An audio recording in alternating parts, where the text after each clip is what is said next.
এই শোনো, কি হলো? এত হাঁপাতে হাঁপাতে আসছো যে? তোমার সঙ্গে আমার কিছু কথা আছে। কি কথা বলো?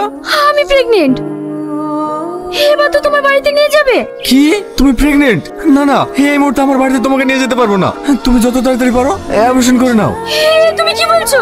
আমি অ্যাবর্শন করাবো না, তোমাকে কিছু একটা করতেই হবে। বললাম না এই মুহূর্তে আমার কিছু করার নেই, তুমি এই বাচ্চা নষ্ট করে ফেলো। চুপ করো, আমি এই কথা মানতে পারবো না। তুমি আমাকে প্রপোজ করেছিলা আর আমি সেই দিনই বলেছিলাম আমরা গরিব মানুষ, তাও তুমি আমার সঙ্গে জোর করে প্রেম করেছো। তারপর তুমি আমাকে বললে চুরি করে বিয়ে করতে, আমি তাও করেছি। আর এখন তুমি বাচ্চা নষ্ট করতে বলছো? আমি পারবো না। শোনো, তুমি যদি এই বাচ্চা নষ্ট না করতে পারো তাহলে আজকের পর থেকে তোমার সাথে আমার কোনো সম্পর্ক নেই। তুমি এত বড় কথা আমাকে বলতে পারলে? হ্যাঁ, দরকার হয় তোমাকে আমি ডিভোর্স দেবো। কত টাকা লাগবে বলো? আজ তোমার কাছে টাকা আছে বলে সবকিছু টাকাতে বিচার করবা? আমার ভালোবাসার কোনো মূল্য নেই। না নেই, আগে আমার বাবার সম্মান তারপর ভালোবাসা। আমার সঙ্গে থাকতে হলে অ্যাবর্শনটা করে নাও। না, আমি বাচ্চা জীবন নষ্ট করবো না। বাচ্চা নষ্ট করবো না, তোমার সামনে দাঁড়িয়ে কি করছি?